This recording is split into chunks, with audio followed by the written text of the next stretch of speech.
We are joined from Cairo by Al-Ahram newspaper managing editor Ashraf Al-Ashry. Thank you for being here with us on Q News. So could you enlighten us and tell us what is the strategy, what is the thinking behind these airstrikes coordinated by Israel, the US and the United Kingdom?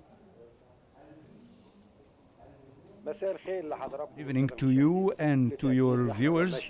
This is a new scene. This is more intensification starts from Israel, the United States and Britain to create a new reality in the confrontation with the last pocket of Iran in the region after eliminating Hezbollah and Hamas and Jihad movements over the last 15 months since October 2023.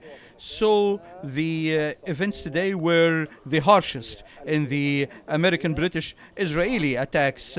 For a year, this harsh attacks did not take place. Maybe the coordination played an important role in creating a new reality, attacking Houthis in Sana'a and in Hodeidah in Ras Isa ports.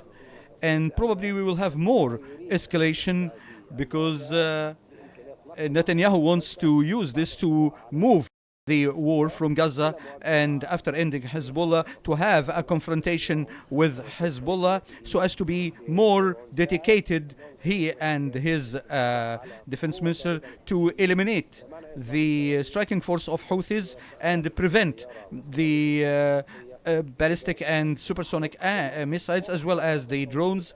And he chose this particular timing hoping that there will be a launch of more joint operations from Bab el-Mandab and the Red Sea, and this happened when Israel wanted to attack Houthis that needed 3 hours to get to Yemen because of the distance between Tel Aviv and Sana'a. But now with serious coordination, it is easier. And there will be escalation and counter-escalation. There will be more launching of missiles by Houthis against Israel, and the Israeli-American US will attack more the military positions of Houthis to try to paralyze them. Well, let me just stop you there a second, because I wanted to ask you about the Houthis' ambitions, actually. So how significant is this Houthi attack on the USS Truman? What does that indicate about the group's military capabilities and perhaps their ambitions? For sure, the Houthis has got 3 types of military forces: ballistic missiles, supersonic missiles, and drones. It's all manufactured by Iran, funded by Iran, and the Iranians have been sending their experts to Sana'a to play a great role in developing this, especially the missiles and the drones. And they use that even against Saudi Arabia during the war of Saudi Arabia against the Houthis when they jumped to hijack the power in Yemen and occupied the cities of Yemen. There is more tendency of more operations from the Houthis, but there is an imbalance of power between Americans, British and the Israelis against the Houthis. So the Houthis will have more escalation, and maybe there might be a ceasefire when there is a deal between Hamas and Israel. But the Houthis will not be, I believe they will not be able to attack real elements in Israel because of the fortifications and because of the presence of the US in the Red Sea with very modern arsenal. And Israel has got a lot of intel and a lot of military support from US and Britain. So now Israel is trying to attack a bank of objectives against the Houthis. So the balance is not pro the Houthis. That's why the United States and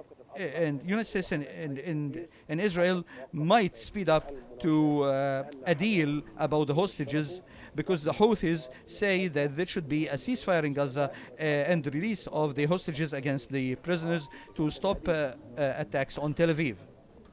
And how might these Israeli strikes on Yemen impact regional stability and also the security of those global maritime routes, especially in the Red Sea? For sure, since January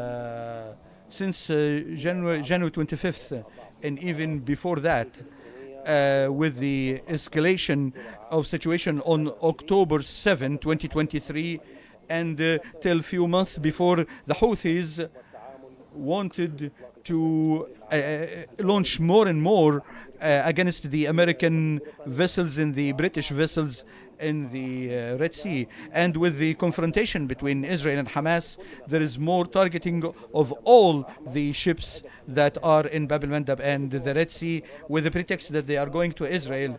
In Egypt, we have been harmed a lot. Egypt lost $7 billion of the revenues of the Suez Canal because of the attack on the supply chain. And this war by the Houthis or by Israel led to economic losses to all the countries of the Red Sea and also to the international trade. And that's why there has been more sabotage of the peace and security of the Middle East.